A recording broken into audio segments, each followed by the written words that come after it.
Of course, DeWanna Bonner comes in. She gets booed by Fever fans, and I said, oh shit, here we go. Because after the game, we'll probably hear from Alyssa Thomas talking about how racist Indiana Fever fans are, how vicious Indiana Fever fans are. No space for hate. No space for real sports fans. Question mark. You can't boo. Somebody was going to get their thong in a bind. Somebody was going to get their wig blown off by the booing on DeWanna. Indiana Fever fans booed Dana Bonner like she keyed their car, and Kahleah Copper wasn't having it. She stepped in like a one-woman SWAT team, dragging the entire fan base like it was leg day and she hadn't stretched. And honestly, it was glorious, because who knew clapping back could turn into a full-contact sport? Now we're all wondering, when did the WNBA start feeling like a WWE promo gone rogue? And did Copper just become the league's official vibe enforcer? Grab your popcorn, because this isn't just shade, it's a full-on thunderstorm, and we've got front row seats. Let's start with DeWanna Bonner getting booed as soon as she entered the game. Shout out to all the fans in the building that were like, you know what? You did this organization dirty. You did the fans dirty. You did your teammates dirty. Our first chance we get when you come into the basketball game, we are going to boo you and boo you so you hear it. Kahleah Copper looked genuinely confused, like someone had just told her avocado toast was overrated. She couldn't wrap her head around why Indiana Fever fans were booing Dana Bonner like she'd stolen their season tickets, bless her, because she clearly thought this was just a normal Wednesday night game, not the next episode in the WNBA's ongoing emotional WWE saga. You could practically see her scanning the arena like, did we just walk into the villain origin story of a Marvel movie? Nope.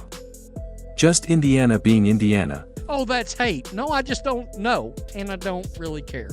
Okay? So anyway, nonetheless, last night, good win. Good win from the Fever. Ari McDonald, Leah Boston. Leah Boston turned into a mad person in the fourth quarter last night. But, of course, let's set the table for these comments from Kahleah Copper, because she's the one that went after the fans. She's the one. Blew her wig right off. They were booing so hard, blew my wig right off. Man, I hadn't seen this kind of fire since dildo. The way Copper defended Bonner, you'd think the crowd was booing Mother Teresa for a traveling violation, but here's the thing, Copper wasn't wrong for standing up for her teammate. She was just blissfully unaware that professional sports don't operate on logic, they run on vengeance, pettiness, and the deeply irrational loyalty of fans who act like they've been personally betrayed by someone they've never even met. Well, I mean, I don't understand, you know, like, she's a legend, and just all the things that she's done for the league, and just the disrespect, I can't get down with it. They booed her. She didn't say a word to the crowd. People talk some trash to her, but you know, we had her back. But it's just very distasteful for what their fan base is doing, as far as when it comes to DB, because it's like she's just the sweetest soul, and the situation didn't work. Because this wasn't about Dana Bonner, the player, this was about Dana Bonner, the traitor. The turncoat. The Benedict Arnold of bounce passes. Fever fans didn't see her as a seasoned vet, they saw her as the one who ghosted them after a summer fling, only to show up 6 months later looking radiant and unbothered. The betrayal wasn't in the stat sheet. It was in the vibes. I told y'all, go back to the video I put up this morning. I told y'all something was coming in the post game. I told y'all. Now, I wasn't exactly right. We didn't get DeWanna Bonner or Alyssa Thomas at the podium screaming racism. Not yet, at least. Not yet. But we did get Kahleah Copper at the podium complaining about the Fever fans like I told y'all they was going to do.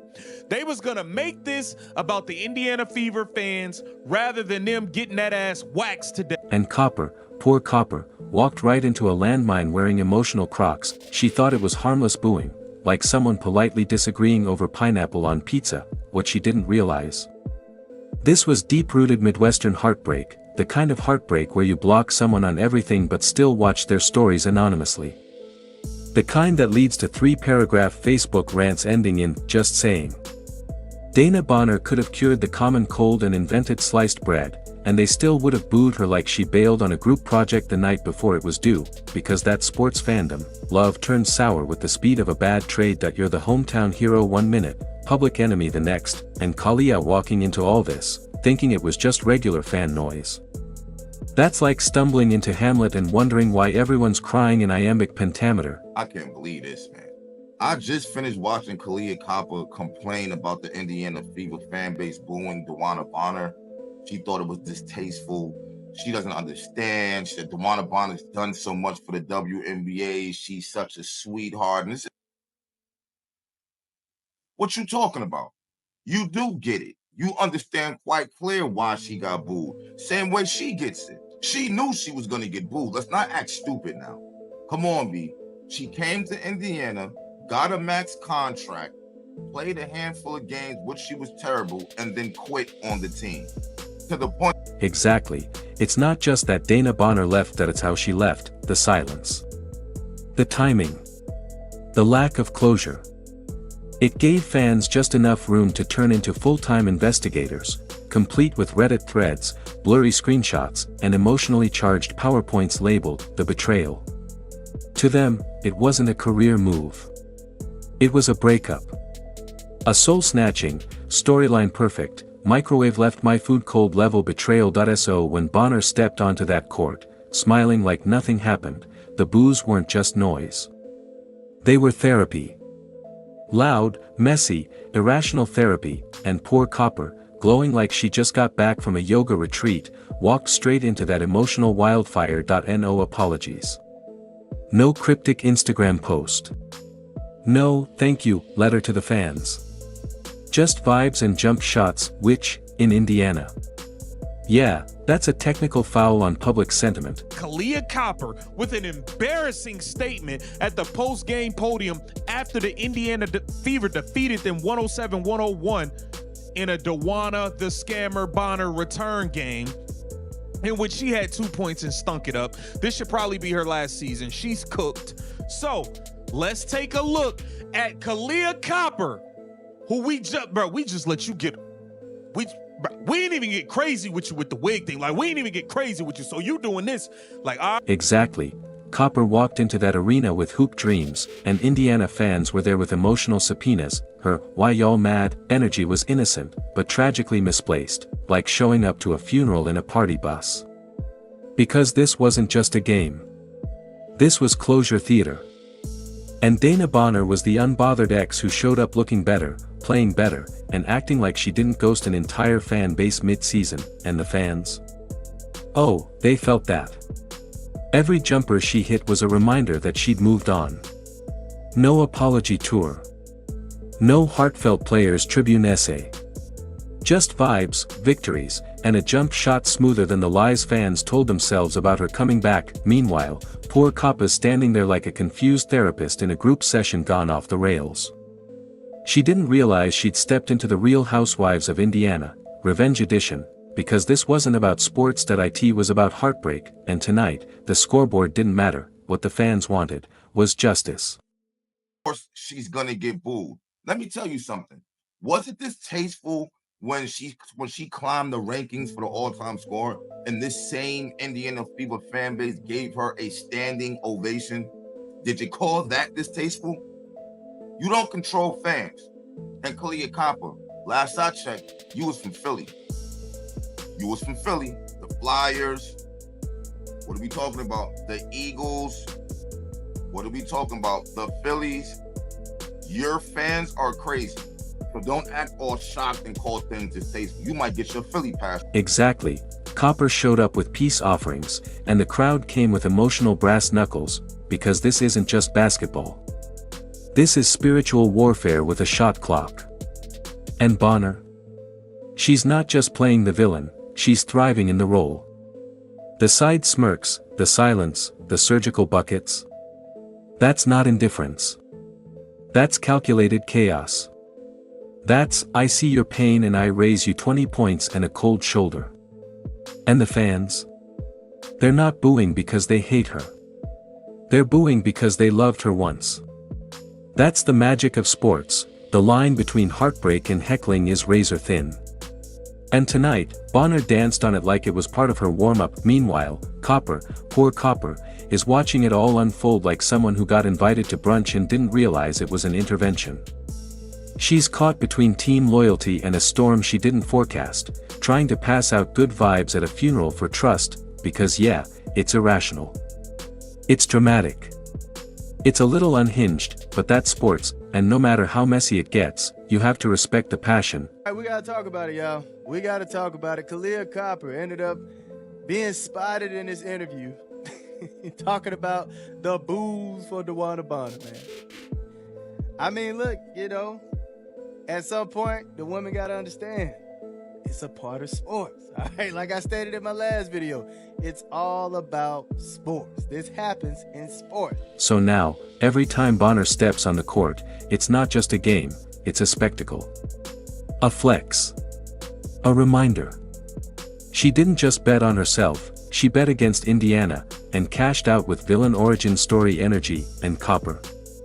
She's now caught in the middle of a plot she didn't write, acting like this is still about basketball, while the crowd's treating it like an emotional custody battle.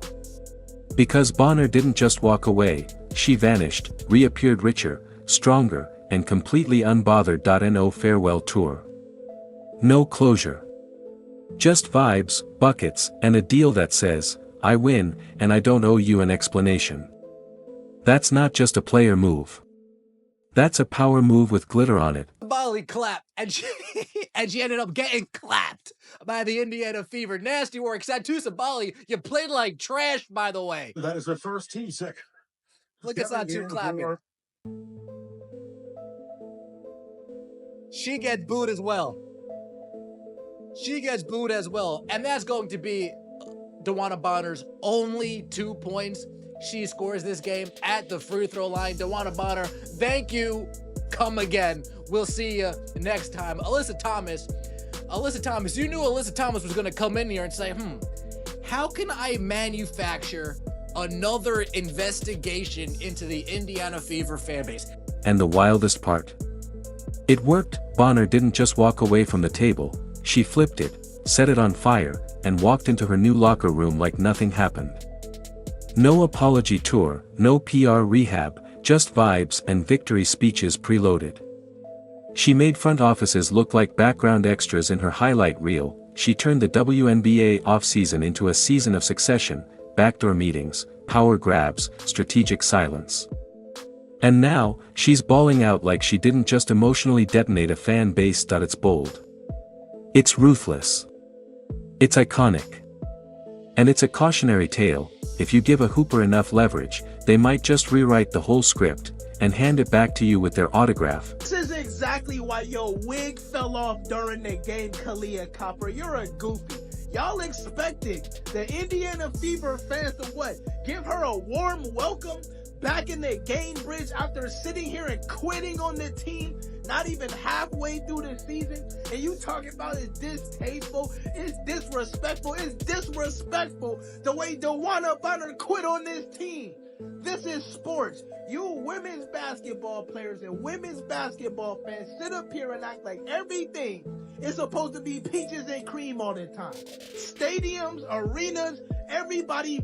And here we are, standing in the rubble of logic, watching the Fever franchise smile through gritted teeth while trying to convince everyone this is fine.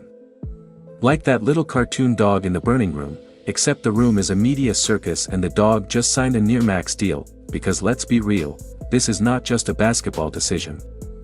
This is a full-on, optics-defying, vibe-contorting, PR Jenga tower that somehow hasn't collapsed, yet.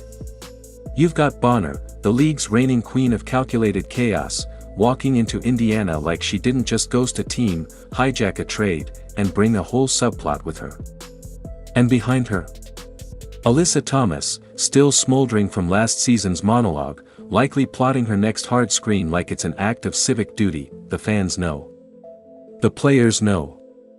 The Twitter detectives especially know. This isn't a fresh start, it's a plot twist with a body count, and let's not pretend the locker room isn't doing mental gymnastics trying to keep it cute.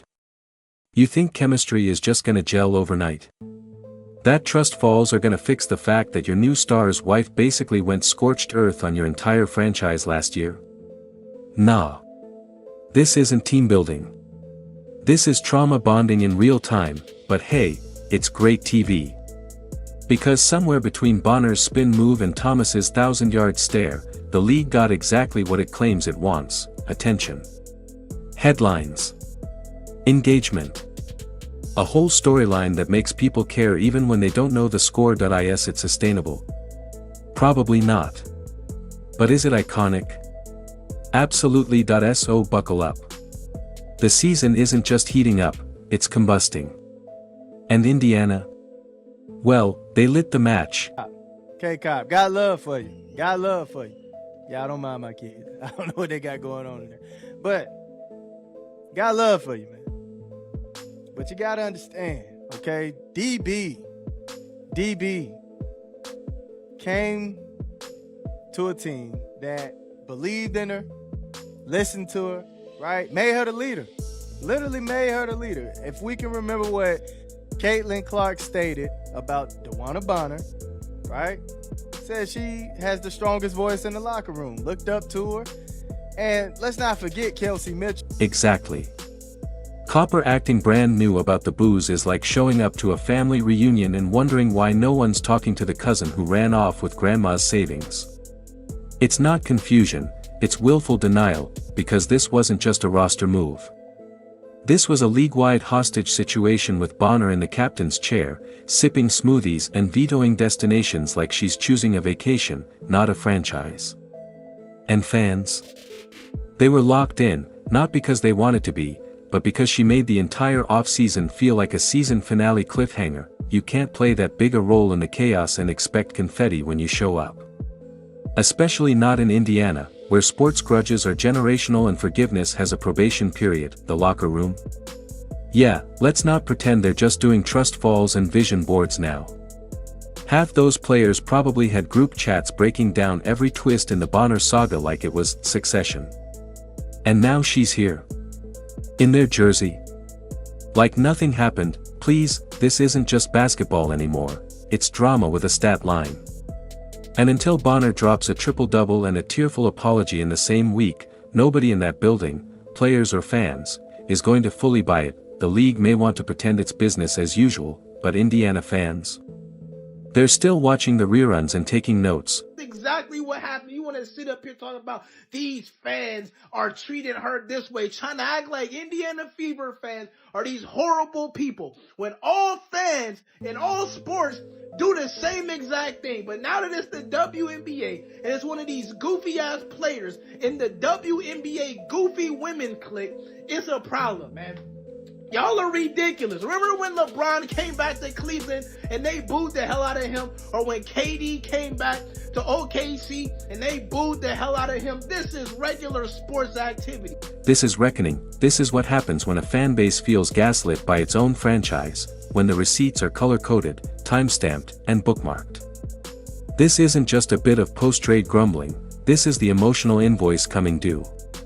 And Copper, for all her leadership and loyalty, is walking around like someone wandered into a thriller thinking it was a rom-com. She's out here clutching pearls while Indiana fans are clutching grudges. Decade-spanning, spite-powered, Midwestern grudges that get passed down like family recipes, because let's be real, you don't ignore the optics of a player sitting out, vetoing trades, and walking straight into the one franchise her spouse publicly torched, and not expect blowback. That's not just a bad PR move. That's a challenge to the very heart of what fans believe sports should be, earned, not orchestrated. So no, this isn't just backlash. This is poetic rage.